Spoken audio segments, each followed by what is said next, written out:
Welcome to our channel. Today we will show you how to add a customer in Shopify quickly and efficiently.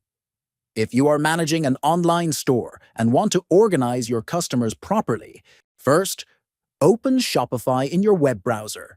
Next, look at the left-hand menu and click on Customers. Then, click on the Add Customer button. After that, enter the customer's first and last name in the appropriate fields. Next, input their email address and phone number so you can stay in contact. Then, scroll down to the tax settings section and choose whether to collect tax, not collect tax, or collect tax unless exemptions apply, depending on your business needs. After that, you can add any notes relevant to this customer, such as special instructions or preferences, and also assign tags to help categorize them for easier search and management later. Finally, once all the information is complete, click the Save button at the top to store the customer in your Shopify account.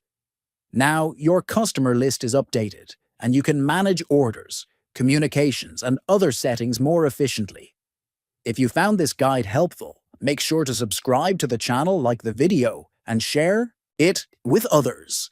Thanks for watching, and stay tuned for more Shopify tips.